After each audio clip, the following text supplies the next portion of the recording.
함께 보실 하나님 말씀은 신약성경 갈라디아서 3장 10절입니다.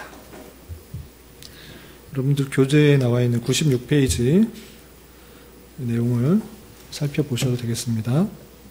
교재 96페이지 요절 갈라디아서 3장 10절 자기 성경을 찾으셔도 되고요. 교재에 맨 앞에 나와 있는 요절 읽고 시작하겠습니다. 찾으셨죠? 예.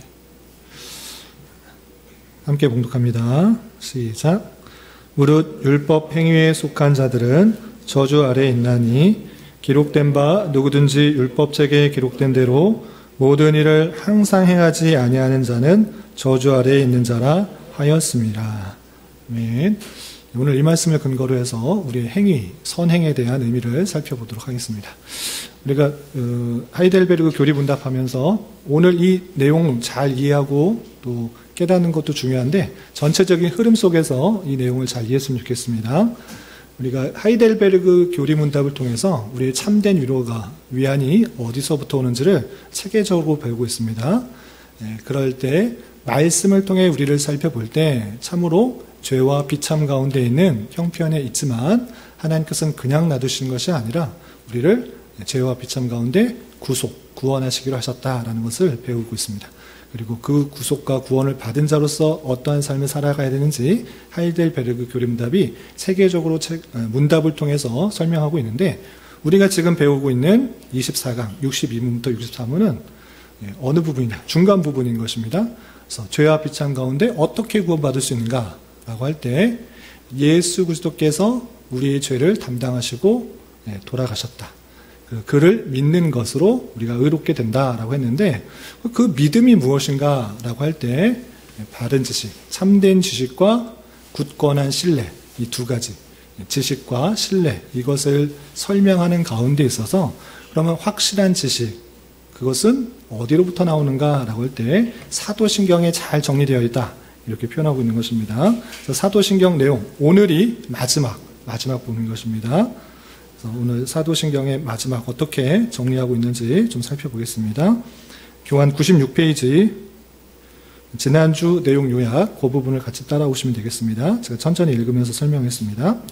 지난주 배웠던 것 잠시 한번 살펴보시면 우리가 사도신경의 이 모든 것들을 믿는다고 할 때 사도신경을 세 부분으로 나눠서 성부 하나님, 성자 하나님, 성령 하나님에 대한 그런 고백들이 어떤 의미인지를 잘 설명했고 이것을 믿는데 그런 사실들을 믿을 때 어떤 유익이 있는가 지난주에 배웠는데 두 가지 유익이 있다고 했습니다. 첫 번째는 하나님 앞에서 의로우며 한자적인 표현으로 법률적인 용어를 쓰면 칭의라고 했습니다. 믿음으로 의롭게 되며 또 영생의 상속자라는 사실을 확증하게 된다.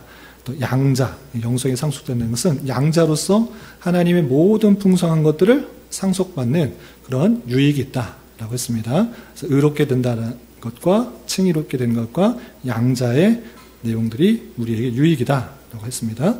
그것 조금 더 풀어서 설명하면 이렇습니다. 밑에 따라 우리는 오직 예수 그리스도를 믿는 참된 믿음으로만 의롭게 됩니다. 거짓 믿음이 아니라 참된 믿음인 것입니다.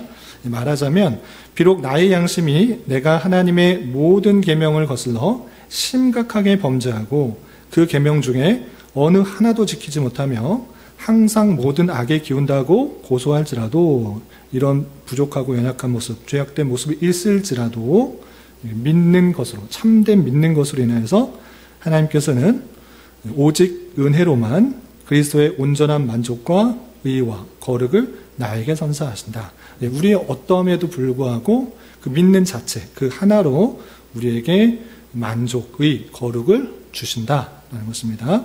그리고 그러한 은혜를 믿는 마음으로 받아들이기만 한다면 결코 내가 한 번도 죄를 짓지 않은 것처럼 그리고 그리스도께서 나를 위하여 수행하신 그 순종을 마치 나 스스로 완성한 것처럼 간주해 주신다라고 했습니다. 그 믿는 것으로 그리스도의 모든 공로가 나에게 인정되고 있는 것입니다.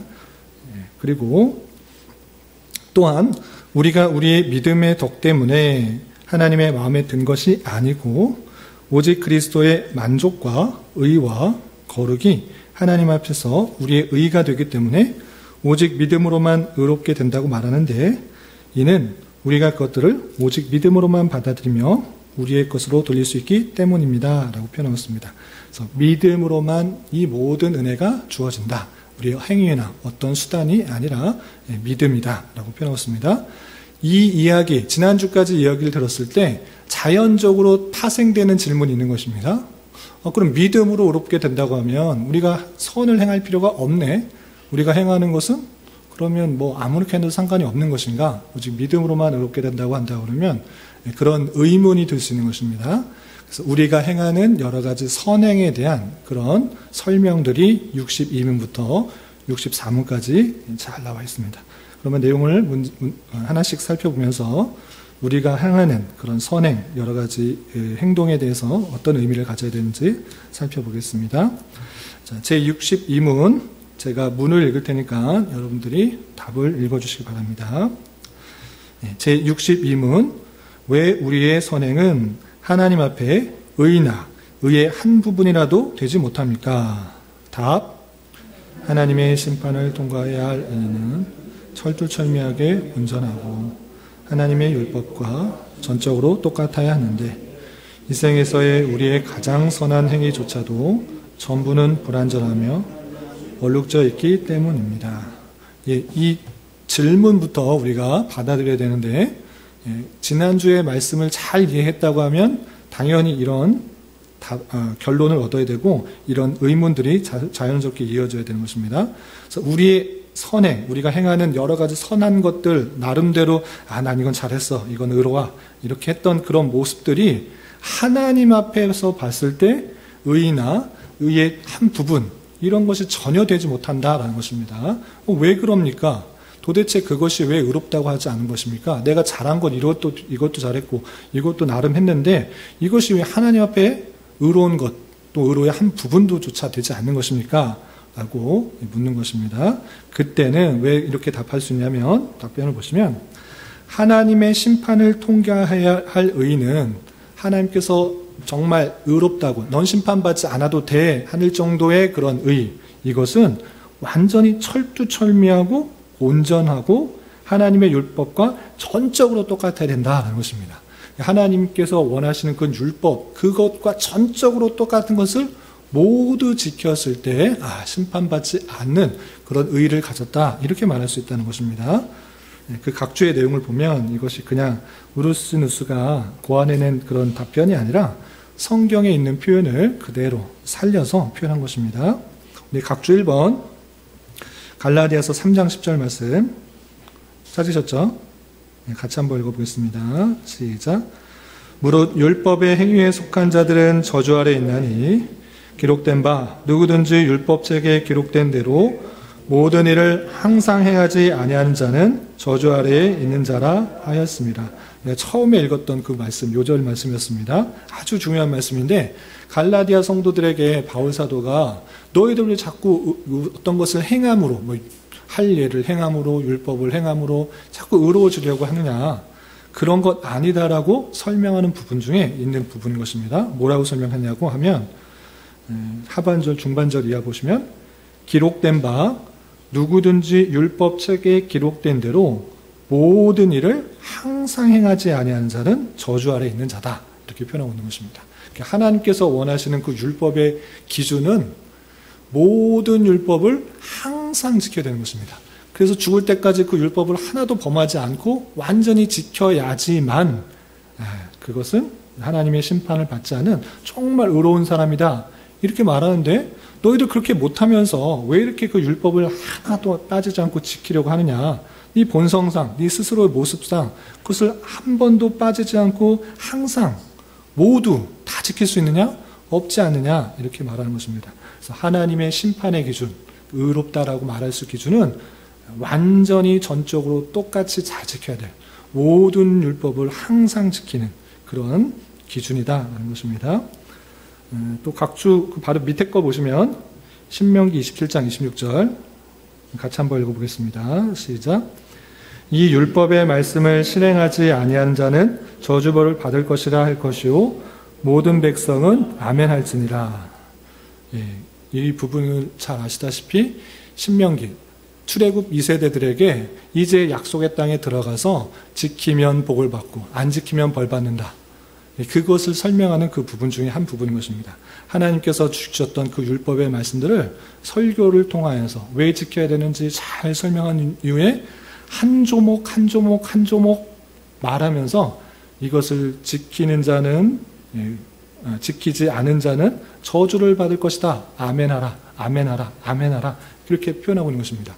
그래서 하나로 요약된 것이 아니라 하나하나 다 설명하면서 이것을 저주를 지키지 않으면 저주받을 것이다. 아멘, 아멘, 아멘 했기 때문에 다른 99개, 100개가 만약에 100개가 있다고 하면 99개는 지키고 하나를 안 지켰다. 그러면 저주를 받는 것입니다. 모든 것을 다 지켜야 되는데 하나 안 지킨 것, 하나 안 지켜나 99개 안 지켜나 똑같이 못 지킨 그런 저주를 받을 존재라는 것을 깨닫는 것, 그것이 중요한데 신명기에 그 내용이 출애굽한 2세대 백성들에게 알려줄 뿐만 아니라 또 동일하게 모든 백성들에게 하나님께서 원하시는 기준은 모든 율법을 다 지켜야 되는 것이고 지키지 않았을 때는 저주를 받는 것이다. 아멘 해라. 이렇게 하는 것입니다. 하나님의 기준은 높다. 율법은 철두철미하게 온전하고 전적으로 똑같아야 되는데 그렇지 않기 때문에 우리의 선행이 하나님의 기준에 한참 못 미친다라는 것입니다. 또 두 번째 보시면 이 생에서의 우리의 가장 선한 행위조차도 전부는 불완전하며 죄로 얼룩져 있기 때문입니다. 그렇습니다. 선한 행위조차 우리가 무엇을 열심히 나름대로 종교적인 열심들을 하고 있는데 그 열심조차 하나님께서 이 열심을 통해서 무엇을 더해 주실 것이야 라는 나의 유익과 만족 이런 모습들이 많이 있다라는 것입니다. 그렇기 때문에 우리 가장 선한 행위조차도 실제 그 내용을 살펴보면 악한 모습이 들어있다라는 것을 깨닫게 되는 것입니다. 각주로서는 오늘 아침에 살펴봤던 말씀인데요. 이사야 64장 6절 97페이지 맨 윗부분입니다. 찾으셨죠? 같이 한번 읽어보겠습니다. 시작. 무릇 우리는 다 부정한 자 같아서 우리의 의는 다 더러운 옷 같으며 우리는 다 잎사귀같이 시들므로 우리의 죄악이 바람같이 우리를 몰아가나이다. 시편 이사야 56편부터 마지막 66편까지 맨 마지막 부분은 무엇에 대해서 표현한다고 그랬습니까? 하나님께서 다 구원하시는데 남은 자들이 무엇 해야 되는가? 책임에 대해서 말하고 있습니다. 여러 가지 내 죄성들을 인정하고 또 의를 행하며 또 안식일을 잘 지키고 또 참된 금식이 무엇인지를 깨닫고 빛을 발하고 또 그 회복의 길을 수축하고 이 일들을 마땅히 해야 되는 책임들이 있다라고 했습니다. 그 중에 기도는 어떻게 해야 되는가? 그런 부분을 63장과 64장에서 살펴봤는데 그 기도의 내용 중에서 고백하는 것, 내가 참으로 죄인이다라는 것을 다시 한번 고백하도록 했다는 것입니다. 다 부정해서 우리가 행한 의로운 것, 그것도 하나님 보시기에는 참으로 더러운 옷 같다. 우리는 나름대로 이 정도 했으면 좀 잘했지 않았을까? 이 정도면 또 목사로서, 권사로서, 장로로서, 집사로서, 성도로서 이 정도 하면 할도리 한 것 같지 않는가? 이렇게 할 수 없다. 참으로 우리가 행한 의, 좀 선한 것 다 하나님 보시기에는 더러운 옷과 같은 모습이다라고 고백하도록 촉구하는 것입니다. 내 의가 드러나지 않도록. 그래서 우리의 죄악이 바람같이 우리를 몰아가나이다 라고 하면서 우리의 가장 선한 행위조차 우리가 조금 갖고 있는 의로움 이런 거 하나님 앞에 절대 드러낼 수 없는 그런 얼룩져 있는 불완전한 것이다라는 것을 깨닫는 것, 이것이 아주 중요하다라고 하고 있는 것입니다. 다시 한번 요점을 보시면 그런 고로 하나님의 심판을 통과해야 할 의는 철두철미하게 온전하고 하나님의 율법과 전적으로 똑같아야 되는데 이 생에서의 우리의 가장 선한 행위조차도 전부는 불완전하며 죄로 얼룩져 있기 때문에 우리의 선행은 하나님 앞에 의나 의의 한 부분이라도 되지 못한다. 이것이 성경에서 주고 있는 그런 것입니다. 그래서 오전에도 말씀드렸다시피 누가 잘했네, 누가 못했네 서로 평가하고 또 판단하는 건 상당히 조심스러운 것입니다. 하나님 보시기에, 사람이 보기에는 그럴 수 있습니다. 아, 저 사람 참 신실해. 저 사람 참 신앙생활 잘해. 이렇게 하고, 어떤 사람은 아, 저렇게 신앙생활 하면 될까? 아, 저러면 어떡해? 이렇게 생각할 수 있지만, 사람은 그렇게 생각할 수 있지만, 하나님 보시기에는 거기서 거기다. 다 악한 모습들. 그 선행을 갖고 좀 의롭다고 생각하는 그 모습, 참으로 교만하다. 이렇게 생각할 수도 있는 것입니다. 그러니까 참 겸손히 우리의 의가, 우리가 잘한 것도, 우리의 선행도 하나님 보시기에 참으로 더러운 옷과 같이 그렇게 생각할 줄 알아 겸손할 줄 아는 자가 되어야 되는 것입니다. 그러면 선행을 할 필요가 뭐가 있는가? 선행을 할 필요가 없지 않는가라고 할 수 있는데 그 보상도 하나님께서 말씀하고 있는 것입니다. 우리 계속해서 제63문 살펴보도록 하겠습니다. 그 선행과 그 보상의 관계에 대한 질문과 답인데 제가 문을 읽을 테니까 여러분들 답변을 읽어주시기 바랍니다. 제63문 우리의 선행이 아무것도 벌어들인 것 없이 없음에도 하나님께서는 이 생에서와 장차 올 세상에서 그것들에 대해서 보상하실 것입니까? 답, 예, 그렇습니다. 하지만 이 보상은 공로에서가 아니라 은혜로 주어집니다. 예, 선행할 필요가 없네. 우리가 선을 행할 수도 없고 아무것도 할 수 없네. 이렇게 말할 수 있는데 그럼에도 불구하고 선행을 하도록 했을 때 하나님께서 그것에서 보상해 주냐 안 해주냐 하나님 말씀에 근거해 볼 때 보상을 해 주신다. 그런데 여기서도 중요한 게 그 선행을 하면 보상을 해주는데 그 선을 행했기 때문에 보상해 주는 것이 아니라 그 공로에 따라서 값어치에 따라서 수고에 따른 그 돈을 쳐주는 것이 아니라 은혜로 주어진다라는 것입니다. 여기 중요한 것입니다. 내가 열심히 행했기 때문에 그것에 대해서 주어진 것은 그냥 그 값을 얻는 것입니다. 그런데 그런 노력의 대가가 아니라 은혜로 공로 때문에 주는 것이 아니라 하나님의 은혜로 주어진다라는 것입니다. 이것을 좀 쉽게 말하면 이런 것 같습니다. 여러분들 그 누가복음 이제 3월 달에 읽게 될 텐데 탕자의 비유가 있어요. 탕자의 비유. 탕자의 비유 다 아시죠? 성경에는 탕자라는 말은 안 나옵니다. 근데 왜 탕자라고 하죠? 자기의 물려받은 재산을 다 탕진했으니까. 성경에 탕자라는 표현은 안 나오지만 탕진한 사람에서 그냥 탕자라고 하는데 잘 아시다시피 형하고 동생은 아버지가 죽을 때까지 기다렸다가는 못 쓰고 죽겠다. 늙어서 돈 가지면 뭐하냐. 빨리 받아서 내 마음대로 써보자 하고 부모님한테 유산을 받았잖아요. 그리고 이제 뭐 외국에 가서 흥청망청 쓰다가 돈을 다 탕진한 것입니다. 그래서 그냥 종들이나 먹는 그런 주엽 열매 먹으면서 연명하다가 나 이렇게 살면 안 되겠다. 차라리 부모님에 같아서 그 부모님의 종들은 잘 먹고 잘 사는데 먹을 것 없어서 굶어 죽지는 않은데 내가 돌아가서 종으로 살아야겠다. 이렇게 생각하고 돌아오게 됩니다. 그때 돌아올 때 아버지는 어떻게 했었죠? 언제 돌아올까? 둘째가 언제 돌아올까? 멀찌감치 저기 아들이 보는 거 보면서 뛰어가서 맞아주고 금가락지도 주고 송아지도 잡아주고 잔치를 벌이게 됐습니다. 그런데 여기서 아주 중요한 것입니다. 그 돌아온 탕자가 누구죠? 진짜 뭐 이렇게 한 게 아니라 우리예요, 우리. 그가 잘했기 때문에 가락지 끼워주고 잔치 베풀어 준 것입니까? 아니잖아요. 그가 공로에 따라서 그것을 얻었다 그러면 그게 은혜가 아니죠. 그런데 우리가 그렇다고요. 그냥 돌아온 것, 그 자체가 얼마나 기쁘고 즐거운 것인가라는 것을 보여준다라는 것이죠.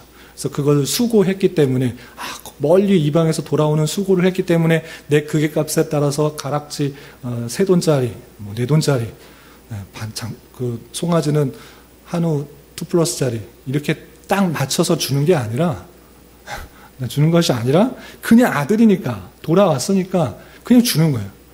보상이 아니라 그냥 은혜로 주어지는 것이 우리에게 주는 모습이다라는 것입니다.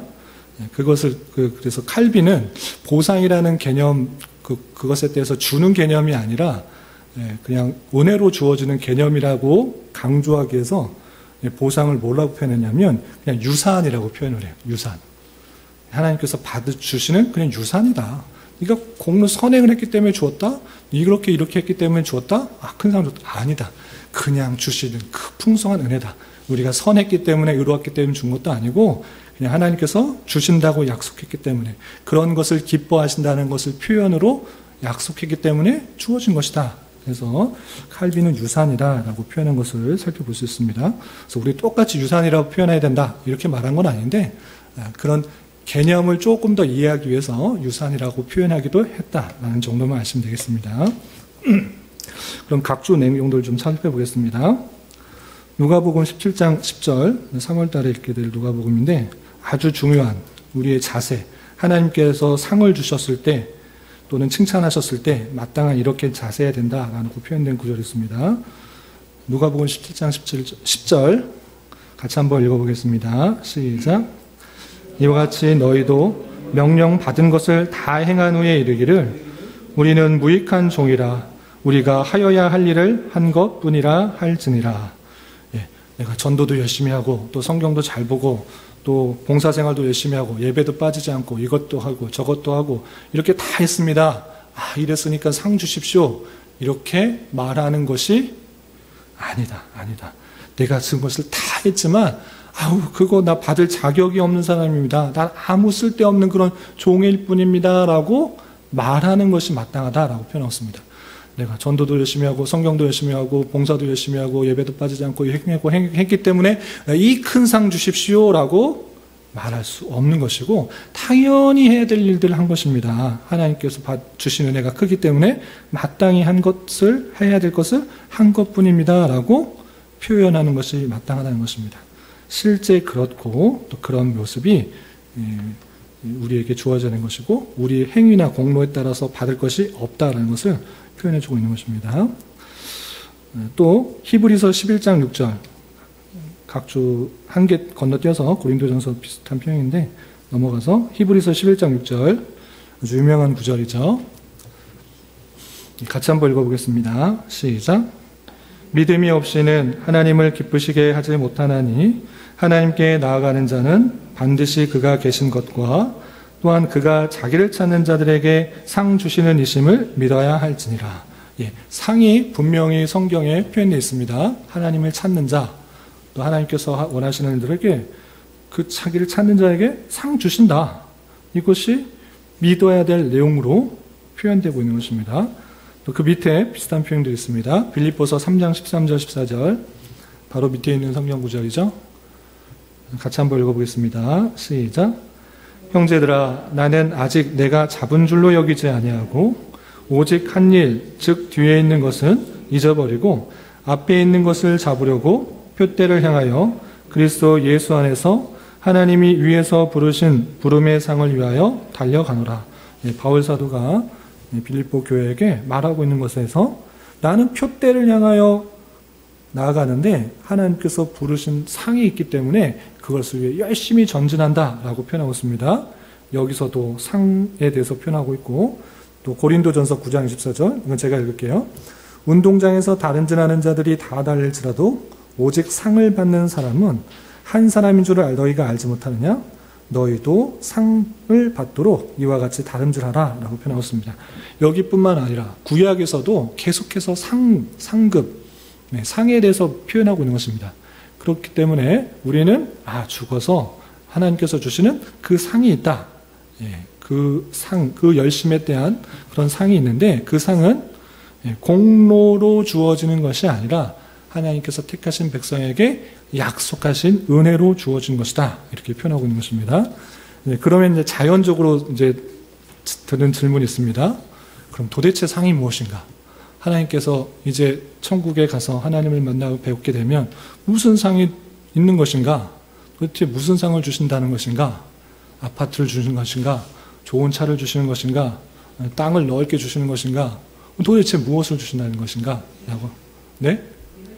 생명의 면류관? 면류관?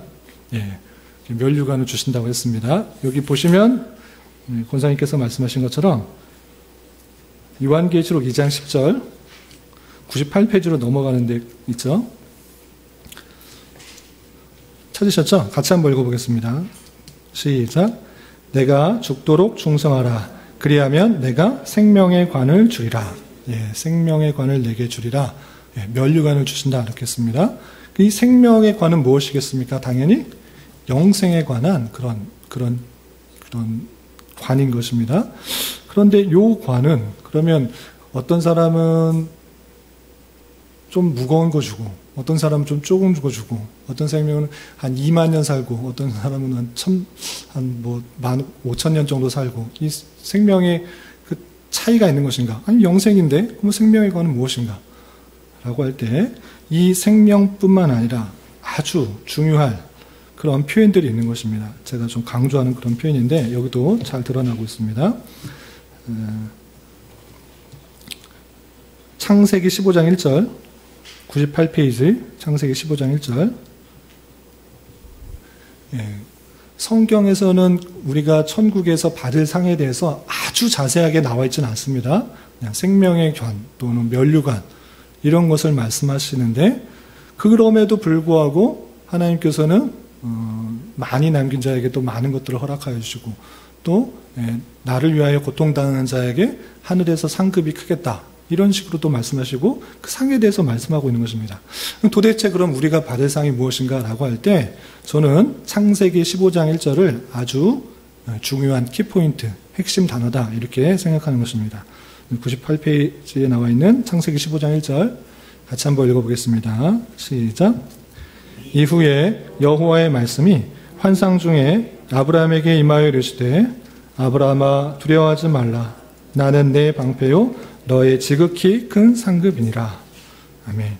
예, 이 부분은 아브라함이 조카 롯을 구출하고 나서 이제 거기에 연합군들이 쫓아오면서 두려워하고 걱정할 때, 이 갑자기 연합군에 의해서 죽게 되면 어떡하는가? 난 자손도 못 낳고 이 뭐 끝나는 것은 아닌가? 이런 생각들이 들었을 때 하나님께서 그에게 나타나셔서 약속을 다시 한번 해주는 것입니다. 근데 아브라함아 두려워하지 말라. 나는 내 방패, 내가 널 지켜줄 것이다. 왜 이렇게 걱정하냐? 두려워하지 말라라고 말씀하셨을 뿐만 아니라 내가 너의 지극히 큰 상급이다 라고 말씀해 주신 것입니다. 하나님께서 지극히 큰 상급이다. 우리가 받을 상, 무엇을 기대하는가? 좋은 보석, 좋은 아파트, 좋은 차, 넓은 땅, 이런 것들은 항상 제한적이고, 실제로 여러분들이 살아보니까 어떻습니까? 좋은 차, 좋은 집 있으면 물론 안 좋다는 것이 아니고 10년, 20년 살면 다 감가상각이 되는 것입니다. 제일 처음에 정말 좋은 집이었는데, 이 나라에서 제일 좋은 집이었는데 10년이 지나니까 이 아파트보다 더 좋은 집이 있네, 더 큰 집이 있고 더 아름다운 집이 있네. 처음에 살 때 좋은 차였는데 10년이 지나니까 20년이 지나니까 구닥다리가 됐네, 또 바꿔야 돼. 그런 것들은 항상 제한적인 것입니다. 그런데 모든 것을 주시는 분으로, 또 나를 인도해 주시고 또 품어주시고 역사해 주시는 그분을 만나는 것보다 더 큰 상급이 없는 것입니다. 그래서 저는 여러분들에게 늘 강조하는 것이, 이 땅에서 무엇을 얻으려고 또 하는 것인가 라고 할 때, 여러분이 주어진 자리에서 열심과 수고 또는 고난과 고통을 당하면서 하나님을 경험하시라, 하나님을 체험하시라. 이것이 여러분들의 천국에서의 큰 상급이다. 이렇게 말씀드리고 싶은 것입니다.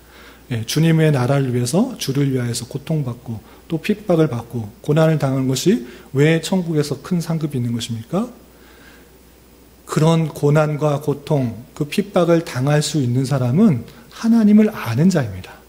하나님을 제대로 알고 제대로 붙들지 못하는 자는 그렇게 할 수가 없습니다. 죽인다는데 주님 부인하고 가야죠. 지금 당장 예배 드린다고 그러면 뭐 다 죽인다 또는 폐쇄한다, 뭐 이렇게 하면 다 부인하고 부정해야 되죠. 그러나 하나님의 놀라운 사랑을 경험자는 그럴 수가 없는 것입니다. 하나님께서 나를 어떻게 또 부르시고 나의 모든 것을 아시고 또 고난과 고통 속에서도 나를 이끄셨다는 것을 알기 때문에 그렇게 죽여라, 나는 천국이 있다, 난 구원이 있다, 그것을 감수할 수 있는 것입니다. 그런 자에게 하늘에서 상급이 크다는 것은 그 모든 것, 심지어 생명을 죽이는 것까지도 바꿀 수 없는 분이 하나님이라는 것을 알기 때문에 그 하나님을 배울 때 더 큰 상급이 없는 것입니다. 아, 주님을 배웁습니다. 그 기쁨과 감격, 감사가 우리에게 있는 것이고 다른 것 아무것도 없을지라도 주님 한 분만으로 기쁨과 감사와 찬송이 돌려주는 것이고 그것이 우리에게 주어질 가장 큰 상급이다. 이렇게 생각할 수 있을 것입니다. 그런 풍성한 은혜 가운데 영원히 사는 것이 우리에게 주어진 줄 알아 이 땅의 삶에 있어서 하나님을 더욱더 깊이 발견하고 깨닫고 체험하시고 또 말씀을 통해 알아갈 수 있기 바랍니다. 그냥 우리가 그냥 대충 그냥 살아도 하나님께서 우리가 섭리하고 역사하시고 천국으로 인도하실 것입니다. 그럼에도 불구하고 하나님께서는 말씀을 통해서 성경 말씀을 통해서 내가 너를 얼마나 사랑하고 어떻게 이끄시고 어떻게 이 세상을 주관하시는지 알려주신 것입니다. 부지런히 읽고 깨닫고 이해해서 그 하나님이 실제 삶에 있어서 잘 경험될 수 있어야 될 것입니다. 다음 보겠습니다. 이제 마지막 질문인데, 그러면 우리 보상으로 주는 게 아니라 우리 열심에 따른 보상, 수고했으니까 내가 이만큼 준다, 열심히 했으니까 이만큼 준다, 이런 보상의 개념이 아니라 은혜로 주어지시는 그런 상급이라고 하면, 그러면 뭐 우리의 삶이 나태와 방종으로 가지 않습니까? 우리 선행을 하나도 인정해 주지 않고 그냥 은혜로 준다고 하면 우리가 그냥 막 살아도 되지 않습니까? 라는 그런 질문이 있는 것입니다. 그 질문에 대해서도 친절하게 이렇게 답변해 주고 있습니다. 63문 질문과 답변을 보겠습니다. 제가 63문 질문을 읽을 테니까 여러분들이 답변을 읽어주시기 바랍니다. 제63은 하지만 이러한 가르침, 즉 믿음으로 의롭다함을 받는다는 가르침은 사람들로 하여금 조심성 없고 방종하게 만들지는 않습니까? 답, 아닙니다. 참된 믿음으로 그리스도에게 접붙여진 사람이 감사의 열매를 맺지 않는다는 것은 불가능하기 때문입니다.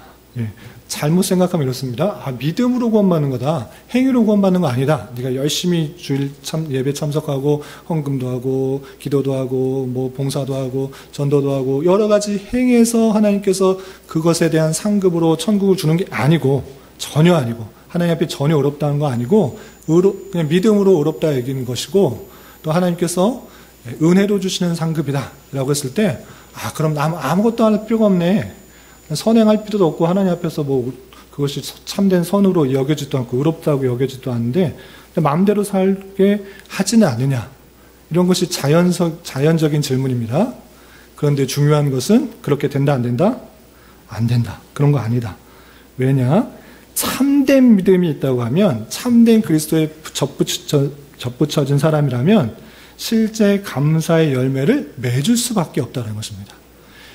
이게 무슨 말이냐면 그 사람이 정말 하나님을 안다고 한다면 진실로 하나님을 믿는다고 하면 그렇게 될 수밖에 없다는 것입니다. 그 참된 믿음이 없기 때문에 사람이 변하지 않지 그리스도의 접붙임이 된다고 하면 실제로 붙어 있다고 한다면 자연적으로 그에 대한 영향이 미칠 수밖에 없다라는 것입니다. 하나님을 잘 안 믿고 믿는 것 같아. 조금 그냥 믿는 신용만 해. 아니 그냥 쉽게 교회당에 나와서 예배를 드리고 봉사를 하고 여러 가지를 해. 그럼에도 불구하고 참된 믿음이 없다고 하면 그런 감사의 열매들, 그런 선행의 열매들이 드러나지 않지만 주 예수 그리스도께서 우리의 죄를 위해서, 나의 죄를 위하여서 하나님 보시기에 참으로 악한 나를 위해서 대신 십자가에 달려 돌아가셨다라는 그 놀라운 애가 참으로 믿어지게 된다고 하면 변하게 된다. 이런 것입니다. 이 내용이 아주 중요합니다. 그래서 어떤 사람의 그 행동의 모습을 통해서 참된 믿음을 갖고 있는가 아닌가를 조심스럽게 판단할 수도 있는 것입니다. 그래서 선행을 통해서 구원받지 못하지만 하나님께 참으로 믿음으로 붙어있는 사람은 그 사람이 변해서 선을 행할 수밖에 없다라는 것을 표현하고 있는 것입니다. 저도 그냥 이런 의견과 생각을 가지고 있고 더 하려고 하는 것은 아닌데 주일 때 설교를 나름대로 분석을 하고 생각을 하시는 분이면 어떤 생각을 하고 있느냐? 제가 그리스도 보혈, 십자가 은혜를 많이 강조합니다. 죄에 대한 그런 모습과 또 죄에 대해서 은혜를 받은 것을 강조합니다. 왜 선을 행하도록 계속 강조하는 것을 안 하고 그리스도 인간의 죄성과 십자가의 보혈을 강조하는가? 그것을 정말 믿는다고 하면, 정말 믿어진다고 하면 삶이 변할 수밖에 없다는 것입니다. 그게 변하지 않았기 때문에 내가 그것을 해야 되나 말아야 되나, 이 선행을 해야 되나 말아야 되나, 이런 고민하고 있는 것이지, 내가 정말 죽어야 되고 내가 봐도 진노를 받아야 되는데 하나님께서 그 크신 은혜로 나를 구원하셨구나가 진정으로 믿어진다고 하면, 그리고 그 진정으로 믿어진 그 믿음 속에서 우리가 사도신경을 통해서 본 것 같이 이생만 있는 것이 아니라 천국에서의 삶과 또 보상들을 다 생각한다고 하면 그 은혜가 너무 커서 그런 삶을 살아갈 수밖에 없다 생각하기 때문에 그런 것을 더욱 강조하는 것입니다. 그래서 교회 안에 있다고 해서 교회 당 안에 예배를 드린다고 해서 다 모두가 구원받는가? 아닐 수가 있기 때문에 계속해서 그리스도의 사랑과 보혈의 은혜와 우리 십자가의 사랑을 깨달아서 그 삶이 변화되면, 그것이 정말 믿어지게 된다고 하면 자연적으로 주님께 접붙여지기 때문에 삶이 변하게 되는 것입니다. 그것이 하나님의 놀라운 방편이다 생각하면서 우리가 더욱더 그리스도의 사랑과 보혈의 은혜들을 나가야 될 것입니다. 어떤 그런 관련 구절이 있는지 보겠습니다. 다 많이 아는 구절인데 요한복음 15장 16절 말씀 같이 한번 읽어보겠습니다. 시작. 너희가 나를 택한 것이 아니요 내가 너희를 택하여 세웠나니 이는 너희로 가서 열매를 맺게 하고 또 너희 열매가 항상 있게 하여 내 이름으로 아버지께 무엇을 구하든지 다 받게 하려 함이라. 너희가 나를 택한 것이 아니고 내가 너희를 택했다. 하나님께서 우리를 택했다라고 표현하고 있고, 왜 그랬는가 라고 했을 때 내가 너를 택해서 열매를 맺게 하겠다. 너희들이 맺는 게 아니고 내가 맺게 하는 것입니다. 하나님께서 우리를 왜 부르셨는가? 그리스도의 사랑을 깨달아서 하나님을 찬송하게 하려고, 입술의 열매를 맺고 구원의 열매를 맺게 하려고 내가 너를 택한 것이다. 너희가 선해서 그런 것이 아니고 내 뜻과 내 주권 가운데 그렇게 하려고 한 것이다 라고 표현하고 있는 것입니다. 그래서 접붙여 있다고 하면, 정말 믿음으로 주님께 붙어 있다고 하면 주님으로부터 오는 그 힘과 또 은혜와 그것을 사모하여서 그런 열매를 맺게 된다. 이것은 자연적인 것이고, 이것은 자연스러운 것이고, 또 바른 성경의 이치다라고 하는 것이 있는 것입니다. 마태복음 7장 18절 비슷한 표현인데 같이 한번 읽어보겠습니다. 시작. 좋은 나무가 나쁜 열매를 맺을 수 없고 못된 나무가 아름다운 열매를 맺을 수 없느니라. 그 열매를 보아서 그것을 판단할 수 있다는 것입니다. 참으로 붙어 있다고 하면, 참으로 계속적으로 그 공급해 주시는 그런 은혜들로 인하여서 산다고 하면 좋은 아름다운 열매를 맺을 수밖에 없다라고 표현하고 있습니다. 비슷한 표현이 야고보서에도 표현되어 있는데, 야고보서 3장 11절 12절 그 밑에 있는 거 같이 한번 읽어보겠습니다. 시작. 샘이 한 구멍으로 어찌 단물과 쓴물을 내겠느냐? 내 형제들아, 어찌 무화과 나무가 감람 열매를, 포도나무가 무화과를 맺겠느냐? 이와 같이 짠물이 단물을 내지 못하느냐? 야고보서 전체의 내용입니다. 믿음으로 구원받는다고 했는데, 그런데 믿음이 무엇인가를 참된 믿음이 무엇인가를 야고보에서 잘 표현해 주고 있습니다. 그냥 지식적으로 아는, 그런 역사적으로 아니면 이적적으로 아는 믿음, 이런 것이 아니라 하나님께서 주신 참된 믿음이라고 하면 자연적으로 행동이 뒤따라가게 되겠다라고 강조하는 것입니다. 그래서 그 모습을 통해서, 또 말을 통해서, 행동을 통해서 참된 믿음을 가진 사람이 어떻게 표현되고 있는지를 봐야 된다라고 강조하고 있는 것입니다. 그렇지 않은 그런 모습들은 정말 붙어 있는가, 주님께 붙어 있는지, 접붙임이 되어 있는지 살펴봐야 된다라는 것입니다. 그래서 바른 믿음에 대해서 잘 설명해 주고 있는 것이고요. 건너뛰어서 99페이지에서 골로새서 3장 1절 2절 맨 마지막 구절 같이 한번 읽어보겠습니다. 시작. 그러므로 너희가 그리스도와 함께 다시 살리심을 받았으면 위의 것을 찾으라. 거기는 그리스도께서 하나님 우편에 앉아 계시느니라. 위의 것을 생각하고 땅의 것을 생각하지 말라. 위에 있는 각주들 로마서 12장 1절 2절도 그렇고 에베소서 4장 1절도 그렇고 골로새서 3장 1절 2절에서도 표현한 것이 무엇이냐면 하나님께 구원받은 자로서 무엇을 생각해야 되는지 무엇을 찾아야 되는지 계속적으로 강조하고 있는 구절이 있습니다. 그건 무엇이냐? 하나님의 뜻에 맞춰서 하나님의 것을 생각하고 또 행동해야 되는 자가 되어야 된다. 이렇게 촉구하고 있는 것입니다. 하나님께서 붙들림을 받은 자, 하나님의 은혜를 받은 자, 그것을 아는 자는 자신의 것, 자신의 유익을 찾는 것이 아니라 하나님의 것을 찾도록 되어 있다. 그것을 더욱더 노력하고 애쓰도록 촉구하고 있고 그런 모습 가운데 나아가도록 하는 그런 모습을 볼 수 있습니다. 그런데 실제 우리의 삶을 보아도 알듯이 정말 예수님께 붙었을지라도 그 믿음의 과정 속에서 그 선행의 모습들, 하나님께서 원하시는 것을 찾고 구하는 것들이 조금씩 성장하는 그런 모습으로 드러날 것입니다. 그래서 함부로 그 사람의 신앙을, 믿음을 평가할 수가 없고 또 하나님에 대해 하나님께서 다양한 방법으로 성장시키고 또 연단시키는 것을 알면서 바라보면서 그를 참고 기다리는 모습도 있어야 될 것입니다. 근데 여기서 강조하는 것은 무엇이냐? 우리가 선행에 대해서 어떻게 생각해야 되는 것인가입니다. 우리가 선행을 마땅히 해야 되는데 하나님의 뜻을 좇아 마땅히 해야 되는데 그것을 했기 때문에 하나님께서 의롭다 여겨주시고 그것을 했기 때문에 해서 하나님께서 큰 보상을 내려주신 것이 아니라 하나님께서 우리를 그 은혜 가운데 자라게 하시는 그런 모습 가운데 선행이 있는 것이고 또 하늘에서의 상급, 이 상급은 약속된 것이지만 그 열심과 수고에 대한 보상이라는 개념보다는 하나님께서 그 사람에게 주시는 큰 은혜의 성격이다. 유산의 성격이다. 이렇게 생각하면 될 것입니다.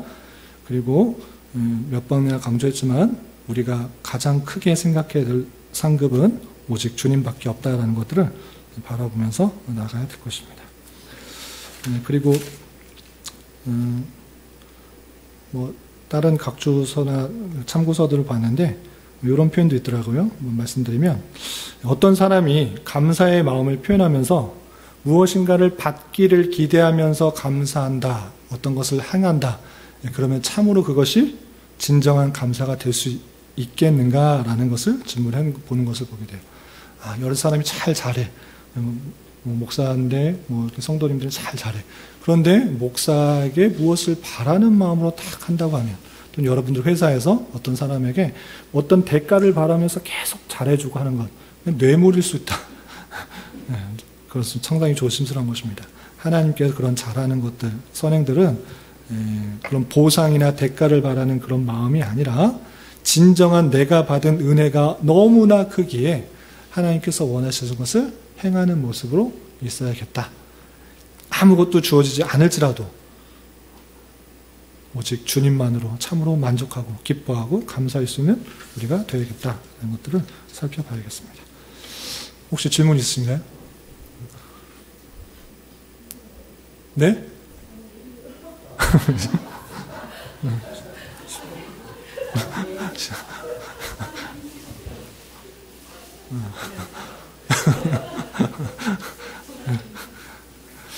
저보다 오래 사셔가지고 사는 게 쉽지 않은데 하나님께서 주신 은혜 가운데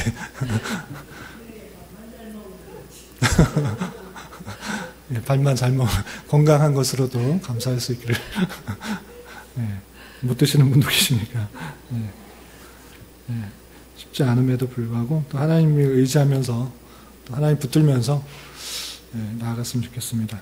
그리고 여기 각주에는 표현이 안 돼 있는데 여러분들 잘 아시는 표현처럼 갈라디아서 5장에 보시면 이제 성령의 열매에 대해서 설명할 때 이런 표현이 있습니다. 성령의 열매 갈라디아 5장 22절 23절인데요. 오직 성령의 열매는 뭐죠? 사랑과 희락과 화평과 오래 참음과 자비와 양성과 충성과 온유와 절제 뭐 이렇게 말을 하기도 하고 그냥 한꺼번에 통틀어서 사랑이다라고 표현하는데, 근데 그 말하고 싶은 것은, 말씀드리고 싶은 것은 그 뒤에 있는 표현이에요. 성령의 열매를 맺어야 된다. 이런 모습들 우리가 맺어야 된다. 이렇게 표현하고 있는데, 그 뒤에 마지막 구절에 대해서 우리는 더욱 집중해 볼 필요가 있습니다. 그건 무엇이냐? 절제니 이 같은 것을 무엇이라고 되어 있을까요? 금지할 법이 없느니라. 금지할 법이 없느니라. 금지할 수 없다라고 표현했어요. 그럼 무엇이냐? 하나님께서 우리를 택하셨고 우리를 부르셨고 주의 접붙임 받게 하시고 그 붙어 있으면 성령의 열매를 맺게 하신다. 포도의 나무가 열매를 맺게 된다. 너희들이 열매를 못 맺는 것은 포도나무에 붙어 있지 않기 때문이지, 붙어 있게 된다고 하면 하나님께서 그렇게 만드신 계획을 갖고 오시고 뜻을 가지고 계시기 때문에 그렇게 되는 것이다. 이런 성령의 열매들 9가지 맛을 내는 사람이 될 것이고, 이것을 어떤 누구도 금지할 법이 없다. 하나님께서 주권을 가지고 우리들을 그렇게 하시겠다라고 표현하고 있는 것입니다. 그래서 우리의 삶은 결코 평안할 수 없습니다. 권사님 표현처럼 힘듭니다. 어렵습니다. 왜? 열매를 맺게 하시려고. 사랑하는 사람이 어떻게 되느냐? 사랑의 모습들이 어떻게 드러나냐? 사랑해야 되는 사람들을 붙여주십니다. 인내가 어떻게 여러분들에게 나타나느냐? 인내가 뚝 떨어지는 게 아니고 인내할 수밖에 없는 상황에 처하게 하시는 것입니다. 그런 어려운 상황 속에서 불평만 하지 마시고 저도 힘들어요. 옆에 있는 사람 다 평안한 사람 누구 있어요? 다 힘드시잖아요. 평안한 사람 없고 다 인내하게 하시고 또 오래 참게 하시고 자비를 생기게 하시고, 그런 상황 가운데 하나님께서는 두셔서 우리를 그런 사람으로 만드신다. 이것은 하나님의 뜻과 계획인 것입니다. 그냥 사랑이 뚝 떨어졌으면 좋겠고, 그냥 사랑이 풍성한 사람이 됐으면 좋겠고, 자비가 풍성한 사람이 그냥 되어졌으면 좋겠는데, 하나님은 그렇게 로봇적이 기계적으로 만드시지 않으시고 어려운 상황과 힘든 상황 속에서 하나님 붙들고 있을 때, 하나님 의지하고 있을 때 그런 것이 더욱더 풍성하게 생기게 하신다. 이렇게 생각하시면 좋겠습니다. 모든 것이 하나님의 선하신 뜻 가운데 우리를 인도해 주신 것이고, 그 하나님, 정말 이런 사람이 되게 하셨군요. 보석과 같은 아름다운 신앙인격의 사람이 되게 하셨군요. 정말 하나님은 위대하시군요를 천국에서 주님을 배울 때 감사 찬송하며 큰 상급으로 얻어줄 수 있는, 이런 것들이 많이 깨달아져서 그 큰 상급으로 주님을 만날 수 있는 우리가 될 수 있기를 부탁을 드립니다. 되셨죠? 그러면 요약 읽고 마치겠습니다. 하나님의 심판을 통과해야 할 의인은 철두철미하게 온전하고 하나님의 율법과 전적으로 똑같아야 하는데, 이 생에서의 우리의 가장 선행 행위조차 전부는 불완전하며 죄로 얼룩져 있기 때문에 우리의 선행은 하나님 앞에 의나 의의 한 부분이라도 되지 못합니다. 우리의 선행이 아무것도 벌어들인 것이 없음에도 하나님께서는 이 생에서와 장차 올 생에서 그것들에 대해서 보상하실 것인데, 그것은 공로에 의해서가 아니라 은혜로 주어집니다. 이러한 가르침은 사람들로 하여금 조심성 없고 방종하게 만들지 않습니다. 왜냐하면 참된 믿음으로 그리스도에게 접붙여진 사람이 감사의 열매를 맺지 않는다는 것은 불가능하기 때문입니다. 우리는 오늘까지 하이델베르그 교리문답 둘째 단락 중에서 사도신경에 관한 내용을 배웠습니다. 참된 지식에 대한, 바른 지식에 대한 사도신경 내용들을 잘 종합한 것이고, 다음에는 굳건한 신뢰에 관한 그런 내용들인데, 그것에서 처음 부분은 성례에 관한 것입니다. 거룩한 성례에 관해서는 65에서 68문, 거룩한 세례에 관해서는 69문부터 74문, 그리고 예수 그리스도의 성찬에 대해서는 75문부터 78문, 성례에 대해서 살펴보게 될 것입니다. 또 기대감을 가지고 참여해 주시기 바라고, 또 마침 다음 주에는 성찬이 있는 주일입니다. 성찬에 기대하면서 우리에게 얼마나 그 큰 사랑을 보여주시는지 실제 눈으로 볼 수 있는 그런 말씀이 되었으면 좋겠습니다. 기도하고 마치겠습니다. 하나님 아버지 감사합니다. 오늘 교리 공부를 통하여서 우리의 선행이 어떤 의미가 있는지 살펴보았습니다. 하나님께서 우리를 또 불러주시고 또 하나님의 거룩한 백성에 맞게 또 이끌어주시는 그런 삶의 현장이 있음을 믿고 우리가 받은 사랑들, 은혜들 기억하며 우리에게 주어진 자리에서 더욱더 주님을 의지하며 주님께서 원하시는 삶을 살아가기에 더욱 힘쓸 수 있도록 인도하여 주시옵소서. 특별히 2월 한 달은 교회라는 주제로 보냈는데 계속해서 주님께서 원하시고 찾으시는 교회가 될 수 있도록 주님 우리에게 은혜를 더하여 주시옵소서. 또 여러 가지 사정으로 또 주일에 또 예배에 함께 하지 못하고 교제 못하는 그런 성도들이 있사오니 주님 긍휼히 여겨주시고 여러 가지 상황과 여건들을 풀어주시고 또 건강케 하시사 함께 주님을 예배하며 또 말씀 안에 친밀한 교제가 다시 한번 회복될 수 있도록 다시 증진될 수 있도록 은혜를 더하여 주시옵소서. 돌아가는 발걸음도 안전하게 지켜줄 줄 믿으며 이 모든 말씀 예수님의 이름으로 감사히 기도드렸나이다. 아멘.